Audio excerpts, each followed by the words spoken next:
आसनसोल में truck hijack में 3 लोग गिरफ्तार। आसनसोल उत्तर थाना पुलिस ने ट्रक हाईजैक मामले में 3 आरोपियों को किया है गिरफ्तार। आसनसोल उत्तर थाना में संवाददाता सम्मेलन करते हुआ डीसी सेंट्रल ध्रुव दास ने बताया कि जमुई जिला के ट्रक चालक आलोक कुमार ने कल्याणेश्वरी के पास अपने ट्रक में आयरन लेकर आए थे। गाड़ी खाली कर वह से जा रहे थे। इस दौरान चौरंगी के पास 3 लोग उनके ट्रक में चढ़े और ट्रक को हाईजैक कर लिया। जुबली के पास चालक को उतारकर वह लोग ट्रक लेकर भाग गए। इस घटना को लेकर चालक ने पुलिस में शिकायत की। इसके बाद पुलिस ने पूरे मामले की जांच किया शुरू। वहीं जांच के दौरान भनोरा के निकट ट्रक पाया गया। इसके बाद पुलिस ने छापेमारी का ट्रक बरामद किया। हाईजैक के मामले में पुलिस ने शेख मुशर्रफ, शेख अरमान और शेख नेम 3 आरोपियों को किया गिरफ्तार।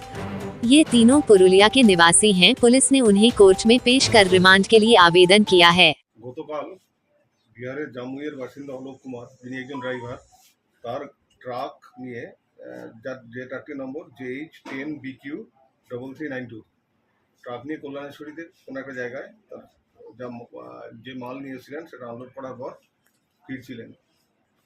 আমাদের চৌরঙ্গির কাছাকাছি একটা জায়গায় গাড়িটা দাঁড় করি খাবেরিক করে। সেটা টাইমে 3 জন অপরিচিত লোক গাড়িতে উঠে ওকে মারধর করে এবং গাড়ি এগিয়ে নিয়ে চলে যেতে বলে। তো গাড়িটা জুবিলির কাছাকাছি আসার পর ওদের নামিয়ে দেয় এবং গাড়ি নিয়ে চলে যায়। তো ওই ব্যক্তি থানায় এসে কমপ্লেন করেন। আমরা একটা স্পেসিফিক কেস স্টার্ট করি এবং ইনভেস্টিগেশনের চলাকালীন আমরা সোর্স ইনফরমেশন পাই যে ভানোড়া কলিয়ারির আশেপাশে ট্রাকটাকে দেখা গেছে। তখন আমাদের পুলিশ টিম ওখানে যায়, ওই ট্রাকটাকে পায় এবং সঙ্গে যে 3 জন ট্রাকটাকে ছিনতাই করেছিল, স্ন্যাচ করেছিল, তাদের আমরা ধরি এবং তাদের আজকে আমরা কোর্টে ফরওয়ার্ড করছি এবং পুলিশ রিমান্ডে নেব। তো এরপরে তদন্ত চলবে এবং আরও কেউ এর সঙ্গে জড়িত আছে কিনা এবং কী ব্যাপার আছে সেটা আমরা জানার চেষ্টা করছি। এরা প্রত্যেকেই আপনার বিহারের, এরা প্রত্যেকে পুরুলিয়ার বাসিন্দা। এদের নাম আছে শেখ আরমান, শেখ মুশারফ, শেখ নাইম। এই 3 জন অ্যারেস্ট হয়েছে।